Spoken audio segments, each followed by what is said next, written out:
1970년 가을, 충남 예산의 작은 마을, 가난한 농가에서 태어난 순영에게 서울은 그저 돈을 벌 수 있는 곳 그 이상도 이하도 아니었다. 기차역에 내렸을 때 그녀의 손에 들린 건 낡은 트렁크 하나와 주름진 엄마의 당부 그리고 깡마른 몸뚱아리 뿐이었다. 꿈 많고 밝아야 할 19의 나이에 그녀의 어깨에는 7 식구의 삶이 버겁게 얹혀 있었다. 아픈 아버지, 고향에서 홀로 고생하는 엄마, 그리고 6명의 어린 동생들까지. 이 모두의 생계와 학비를 책임져야 한다는 막중한 현실이 그녀를 이 회색빛 도시로 이끌었다. 순영의 직업은 시내버스 안내양이었다.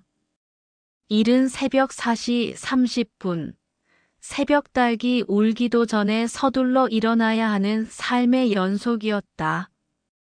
비좁은 합숙소에서 동료 안내양들과 옴짝달싹하며 잠에서 깨어나면 냉골인 수도에서 차가운 물로 세수하고 유니폼을 겨우겨우 몸에 걸쳤다. 뻣뻣한 모직 유니폼은 그녀의 여린 어깨를 늘 짓눌렀고 발에 맞지 않는 구두는 매일같이 물집을 선물했다.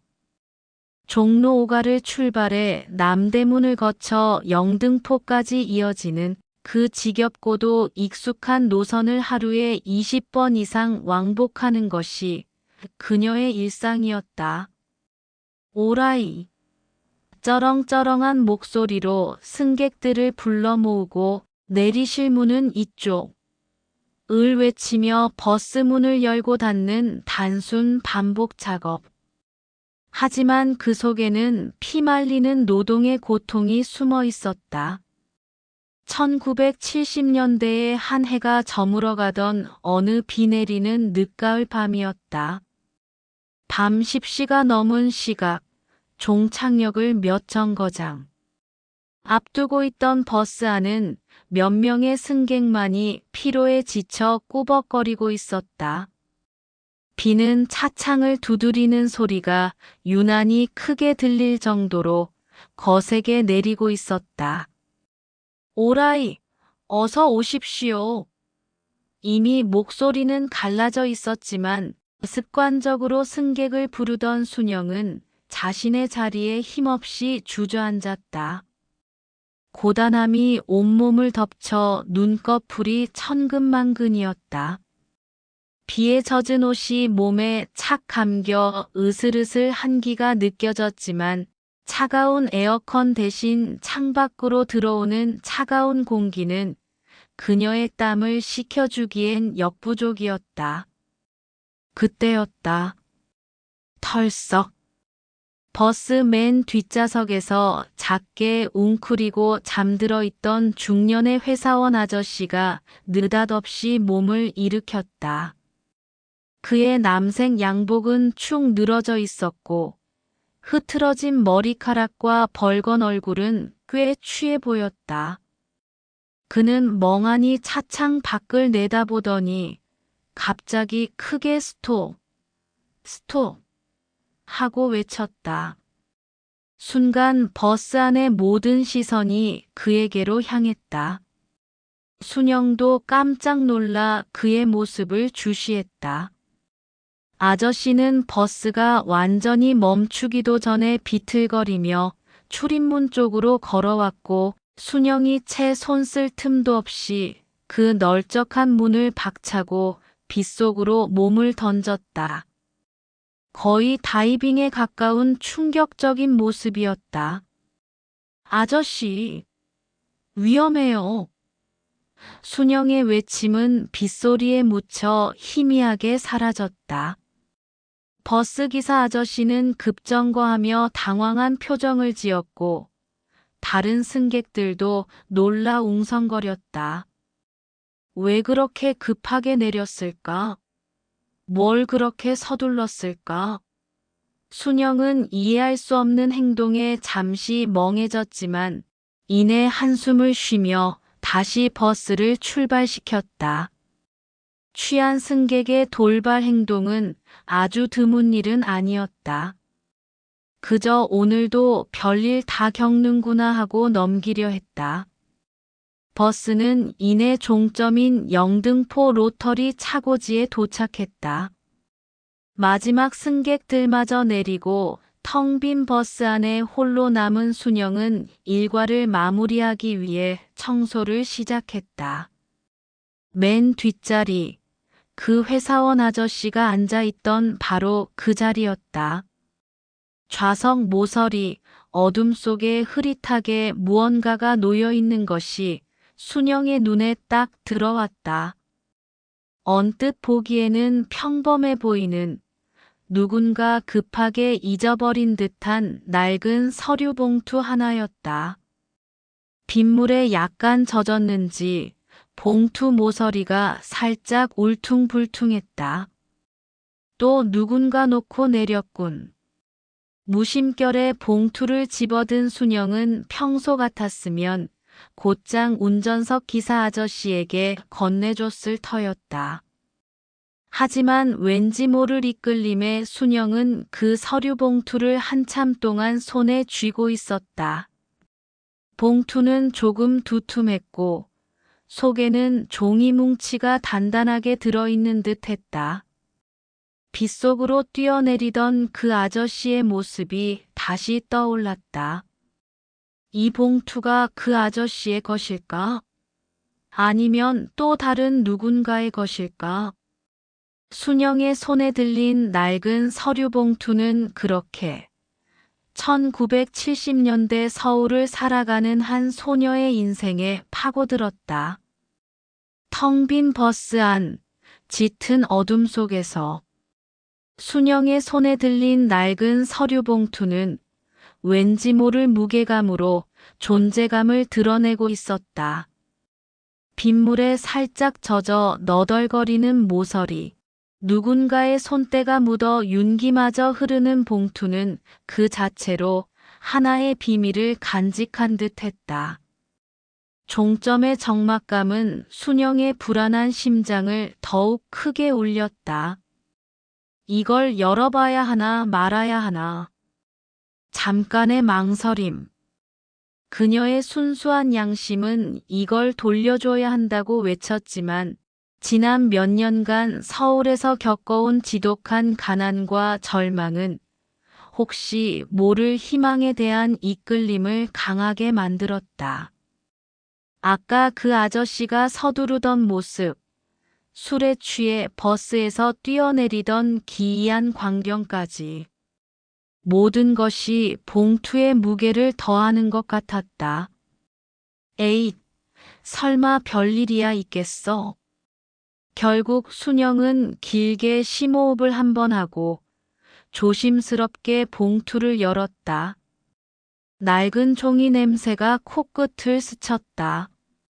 안에 든 것은 예상했던 것보다 훨씬 더 두꺼운 서류 뭉치였다. 겉표지에는 딱딱한 한자 몇 글자와 함께 서울시 국토개발부 사업계획이라는 글씨가 또렷하게 인쇄되어 있었다. 순간 순영의 머릿속은 복잡해졌다. 국토개발부, 시청에서 이런 걸 만드나? 그녀가 아는 건 그저 버스 노선표와 요금표가 전부였다. 이런 딱딱한 관공서 서류가 자신의 손에 들려 있다는 사실 자체가 낯설고 어색했다. 차분히 서류를 펼쳐 읽기 시작했다. 처음에는 무슨 말인지 도통 알 수가 없었다. 온통 전문 용어와 복잡한 도표, 지명들이 뒤죽박죽 섞여 있었다. 마치 외국어를 읽는 기분이었다. 도로 확장 계획, 신규 주거 단지 조성, 산업단지 개발, 고층 빌딩 건립. 예정지 띄엄띄엄 이해할 수 있는 단어들이 눈에 들어왔다. 순영의 교육 수준으로는 모든 내용을 한 번에 이해하기는 불가능했지만 그림처럼 그려진 지도 위에 여러 구역이 색색깔로 칠해져 있고 그 옆에는 날짜와 계획들이 빼곡하게 적혀 있는 것을 보니 뭔가 중요한 문서임은 직감할 수 있었다. 특히 그녀의 눈길을 사로잡은 것은 강남 개발이라는 대목이었다. 그녀가 사는 영등포나 버스 노선의 중심인 종로와 남대문과는 멀리 떨어진 그저 허허벌판이었던 강 너머 지역에 대한 내용이었다. 지도는 강남 일대의 넓은 땅들이 앞으로 어떻게 도로가 닦이고 주택이 들어서고 상업지구가 조성될지에 대해 상세하게 그려져 있었다. 기존에 보던 그 어떤 도시 계획도 이렇게 구체적이고 광범위하지는 않았다. 그냥 도시 개발 계획이라고만 생각했던 서류가 서울의 미래를 완전히 뒤바꿀 어마어마한 청사진이라는 것을 순영은 서서히 깨닫기 시작했다. 그 순간 순영의 머릿속에 섬광이 스쳤다. 이건 단순한 서류가 아니었다. 이건 미래를 엿볼 수 있는 마법 같은 지도였다. 그녀가 매일같이 버스 안내를 하며 스쳐 지나갔던 수많은 거리, 그 밑에서 펼쳐질 새로운 서울의 모습을 이 서류가 모두 알려주고 있었던 것이다. 그리고 가장 중요한 것은 이 정보가 아직 일반인에게는 전혀 공개되지 않은 비밀스러운 정보라는 사실이었다. 손에 땀이 쥐었다. 빳빳한 종이의 촉감이 현실임을 깨우쳤다. 매일 새벽 먼지를 마시며 오라이 를 외쳐야 했던 그녀의 고된 삶이 파노라마처럼 스쳐 지나갔다. 동전 한 푼에 벌벌 떨고 고향에 돈을 보내고 나면 늘 잔고가 바닥이었던 삶. 언젠가 고향으로 돌아가리라던 막연한 꿈은 이제 더 이상 막연하지만은 않았다. 이 서류 봉투가 그녀의 삶을 뒤바꿀 치트키가 될 수도 있다는 알 수 없는 확신이 가슴속 깊이 스며들기 시작했다. 이게 진짜라면 순영은 무의식 중에 중얼거렸다. 이 서류의 정보를 미리 알고 있다면 어디에 땅을 사야 할지, 어떤 사업을 준비해야 할지 명확하게 알 수 있었다. 상식적으로도 이 정보를 활용하면 엄청난 부와 명예를 얻을 수 있을 것이 분명했다. 서울의 도시 개발은 곧 새로운 부를 창출하는 과정이었고, 이 서류는 그 부가 어디서 어떻게 생겨날지를 미리 보여주는 나침반이었다. 서류 봉투의 의미를 깨닫는 순간, 순영은 더 이상 이전의 순영이 아니었다. 순박했던 시골 소녀의 눈빛에 낯선 욕망과 희망의 불꽃이 이글거리기 시작했다. 어쩌면 아까 그 아저씨는 이 중요한 서류를 들고 무언가를 하고 있었던 것 아닐까. 너무 취해서 잃어버린 줄도 모르고. 그렇다면 순영은 이 정보를 어떻게 해야 할까? 돌려줘야 하는 게 맞겠지. 그런데 누구에게? 어떻게? 게다가 이미 손에 들어온 이 정보를 쉽게 놓을 수 없다는 생각이 그녀의 마음 한구석을 채웠다. 다시 흙수저 인생으로 돌아가 매일 오라이 를 외치는 삶을 이어갈 순 없었다. 그녀는 이 서류를 들고 한참 동안 밤샘 고민을 했다. 밤하늘의 별들이 종점 위로 쏟아져 내리는 것 같았지만 순영의 머릿속은 앞으로 어떻게 해야 할지에 대한 수만 가지 생각으로 복잡했다. 그 순간 그녀는 평범한 안내양이 아닌 인생의 갈림길에 선한 여인으로 변화하고 있었다. 고된 현실에 갇혀있던 순영에게 이 서류는 마치 미래를 엿보는 마법 같은 지도가 돼버렸다. 이 우연한 발견이 그녀의 고단한 서울살이에 전혀 예상치 못한 인생 역전의 불씨를 지펴줄 거라고는 이때까지만 해도 아무도 몰랐을 터였다. 이제 그녀의 가슴 속에는 희망이라는 두 글자가 이전과는 다른 아주 선명한 글자로 새겨졌다. 그것은 마치 잠들어 있던 본능을 일깨우는 강력한 메시지였다. 낡은 서류 봉투를 꽉 쥔 순영의 손은 밤새도록 열기로 후끈거렸다. 잠 못 이루는 밤, 그녀의 머릿속은 온통 그 서류 봉투 속 서울시 국토개발부 사업 계획으로 가득 찼다. 그녀의 순진한 마음은 여전히 이 서류를 원래 주인에게 돌려줘야 한다고 속삭였지만 지난 몇 년간 서울의 바닥에서 겪어온 가난과 서러움은 그녀에게 다른 길을 가리켰다. 이 기회를 놓치면 다시는 이런 기회가 오지 않을 것이라는 막연하면서도 강렬한 예감이 그녀의 심장을 격렬하게 뛰게 만들었다. 그래, 한번 사는 인생인데 나도 뭔가를 해봐야 하지 않겠어. 뼈아픈 현실을 너무 잘 알기에 순영은 도전을 택했다. 그러나 그 길은 상상 이상으로 험난한 가시밭길이었다. 그녀의 첫 번째 난관은 정보였다. 서류 봉투 속 지도를 해독하고 실제 가치를 파악하기 위해서는 더 많은 정보가 필요했다. 순영은 매일같이 버스를 운행하며 조금씩 달라지는 서울의 풍경을 유심히 관찰했다. 개발 예정지라던 곳은 왠지 모르게 도로 공사가 시작되거나 낡은 건물이 철거되는 등의 변화를 보였다. 버스가 정차하는 짧은 시간 동안 혹은 운행을 마치고 잠시 쉴 때면 그녀는 주변의 부동산 중개소 유리창에 붙은 매물 정보를 뚫어져라 쳐다봤다. 강남 개발이라는 단어가 들어간 전단지를 보면 용기를 내어 가게 문을 열어보기도 했다.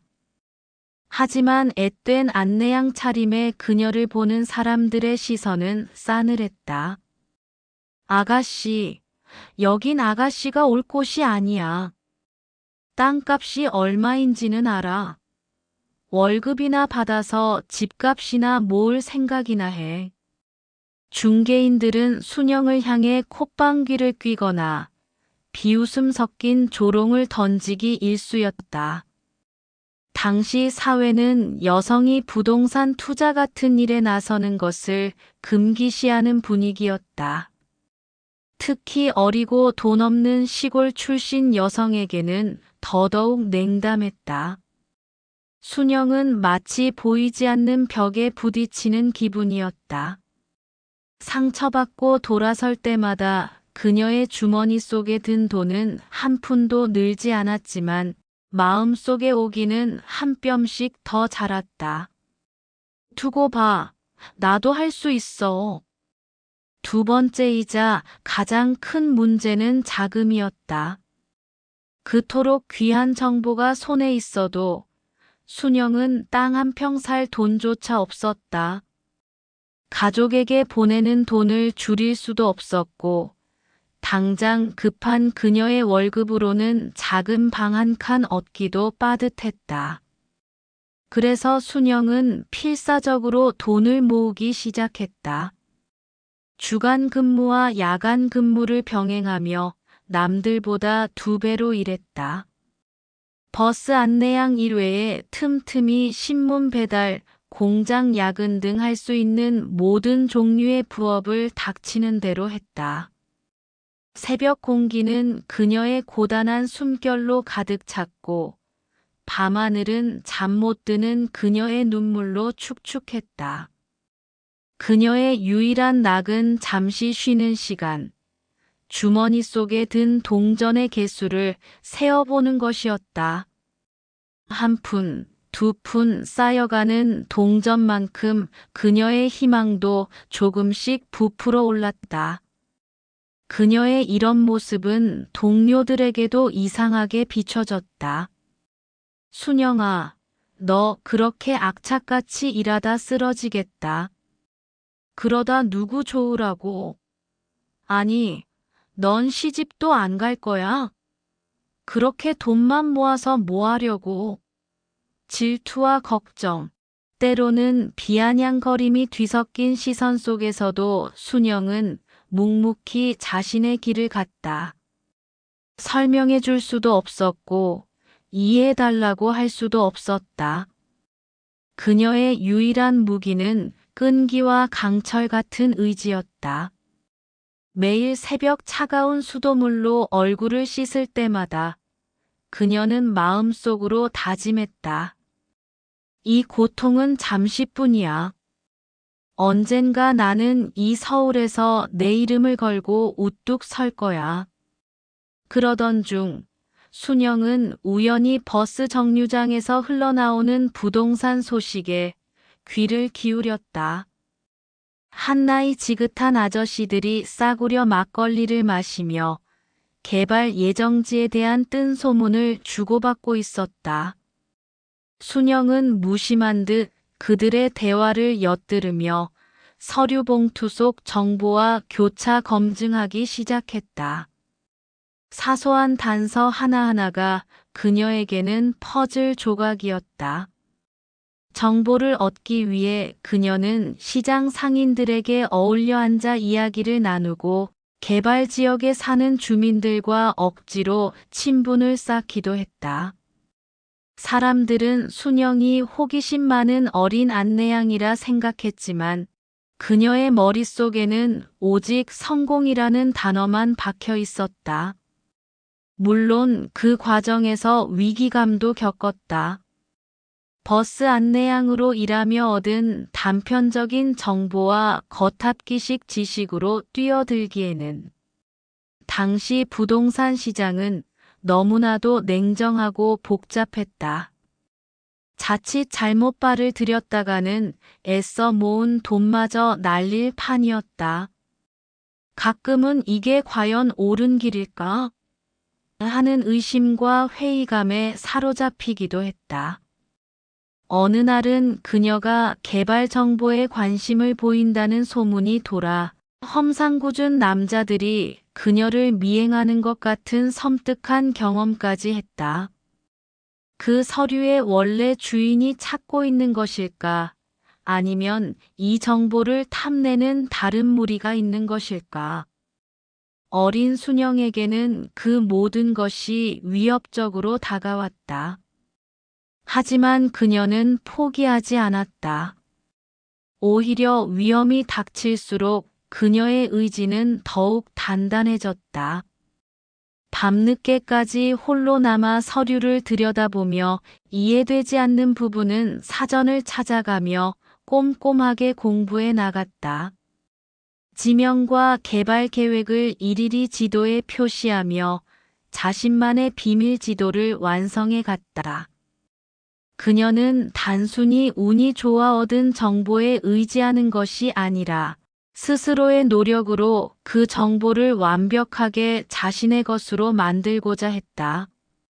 매일 밤낮 없이 노동하며 차디찬 사회의 시선과 고된 육체적 한계에 부딪혔지만 그 모든 것을 극복하며 순영은 점차 강인하고 세상 물정에 밝으며 결단력 있는 여인으로 변모하고 있었다. 그녀의 손에는 여전히 땀으로 축축한 서류 봉투가 들려 있었고 그녀의 눈빛은 그 어느 때보다 뜨겁게 타오르고 있었다. 이 모든 고군분투가 그녀의 인생을 바꿀 거대한 도약의 발판이 될 것임을 직감하면서 수많은 밤을 지새우며 서류 봉투 속 지도를 해독하고 서울의 거리를 발로 뛰었던 순영의 고군분투는 마침내 결실을 맺기 시작했다. 그녀의 주머니는 여전히 가벼웠지만 머릿속에는 그 어떤 부자도 가질 수 없는 귀한 지식과 통찰력이 쌓여 있었다. 부동산 중개인들의 비웃음, 동료들의 수군거림, 그리고 정체 모를 위협 속에서도 꺾이지 않았던 그녀의 강철 같은 의지가 드디어 빛을 발할 때가 온 것이다. 첫걸음은 조심스러웠지만 그만큼 신중했다. 순영은 고향 친구 중 한 명이자 서울에서 작은 포목점을 운영하는 언니를 찾아갔다. 언니는 순영이 그토록 악착같이 돈을 모으는 이유를 궁금해했지만 순영은 서류의 내용을 차마 밝힐 수 없었다. 대신 그녀는 언니에게 미래의 번화가가 될 특정 지역, 즉 서류에 명시된 개발 예정지 중에서도 작은 땅이라도 살 수 있을 만한 곳의 정보를 흘렸다. 언니는 처음엔 반신반의했지만 순영의 진지하고 확신에 찬 눈빛을 보고 그녀의 말을 믿기로 했다. 두 사람은 순영이 그동안 피땀 흘려 모은 돈과 언니가 포목점을 운영하며 모아둔 자금을 합쳐 당시에는 허허벌판이나 다름없었던 강남의 작은 땅 조각 하나를 어렵게 사들였다. 이 선택은 그야말로 신의 한 수였다. 몇 년이 채 지나기도 전에 서울은 정부의 강력한 개발 정책과 맞물려 상상을 초월하는 속도로 팽창하기 시작했다. 순영이 예측했던 대로 그녀와 언니가 산 작은 땅 주변으로 도로가 뚫리고 상가 건물이 들어서기 시작했다. 불과 몇 년 만에 땅값은 처음 투자했던 금액의 수십 배로 뛰어올랐다. 처음으로 손에 쥐어본 엄청난 액수의 돈. 순영은 고단한 안내양 시절의 모든 서러움을 보상받는 듯한 기분을 느꼈다. 눈물이 왈칵 쏟아졌지만 이는 슬픔이 아니라 감격과 희망의 눈물이었다. 첫 번째 성공은 순영에게 자신감과 함께 더 큰 기회를 보게 하는 안목을 심어주었다. 그녀는 이제 단순히 돈을 버는 것을 넘어 진정한 사업가의 기질을 보이기 시작했다. 그녀는 버스 안내양 일을 그만두고 본격적으로 부동산 투자와 개발 분야에 뛰어들었다.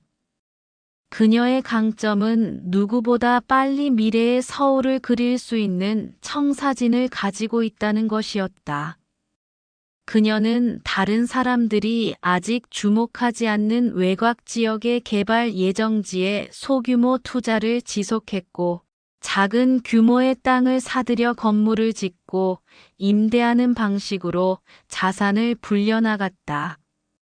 단순히 투기적으로 땅만 사는 것이 아니라 그 땅에 어떤 건물이 들어서고 어떤 사업이 성공할 수 있을지에 대한 비전을 제시하며 새로운 상권 형성에 기여했다. 물론 그녀의 길이 늘 순탄했던 것만은 아니다. 낡은 서류의 진짜 주인 혹은 그 정보를 탐내던 어두운 세력들이 다시금 그녀의 주변을 맴돌기 시작했다. 은밀한 협박과 회유, 때로는 직접적인 위협이 이어지기도 했다. 하지만 순영은 더 이상 과거의 겁 많던 시골 소녀가 아니었다. 그녀는 매 순간 날카로운 판단력과 강인한 결단력으로 위기를 헤쳐나갔다. 정보를 지키기 위해 밤샘 공부를 했던 것처럼 이제는 자신의 사업과 생명을 지키기 위해 밤샘 고민과 철저한 대비를 멈추지 않았다.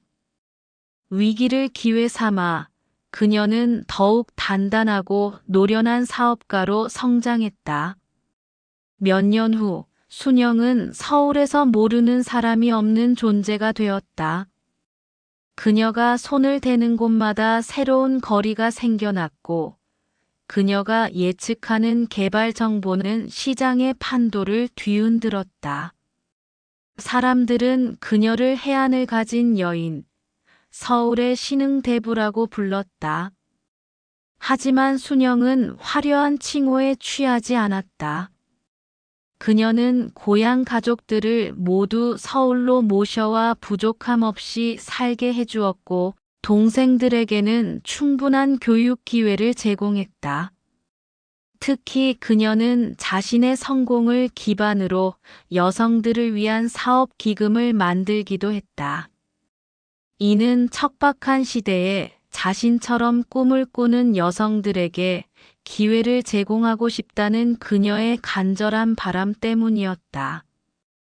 고층 빌딩 숲이 된 강남의 한 사무실 통유리 너머로 서울의 스카이라인이 한눈에 들어오는 곳에서 순영은 조용히 차를 마셨다. 창밖으로 끝없이 펼쳐진 도시의 불빛은 그녀가 과거 버스 안내양으로 일하던 시절의 서울과는 너무나도 달라져 있었다. 그러나 순영은 여전히 그 시절을 잊지 않았다. 새벽 버스에서 맡았던 매캐한 매연 냄새, 승객들의 무시, 그리고 빗속으로 뛰어내리던 그 아저씨의 모습까지. 모든 순간이 그녀의 인생을 만든 소중한 조각들이었다. 이제 30을 간 넘긴 순영은 단순히 부유한 사업가를 넘어 1970년대 격동의 서울 개발사를 증명하는 살아있는 전설이 되었다. 그녀의 이야기는 한 개인의 운이 아닌 절망 속에서도 희망을 찾고 작은 기회를 잡기 위해 피나는 노력을 했던 한 여인의 역정이었다. 그녀는 더 이상 버스 노선에 갇힌 안내양이 아니었다. 거대한 서울의 변화를 이끌고 시대의 역사를 써내려간 진정한 서울의 여인으로 우뚝 선 것이다. 그녀의 삶은 고단한 시대 속에서도 자신만의 빛을 찾아 나선 모든 이들에게 끝나지 않는 희망의 메시지를 던지고 있었다.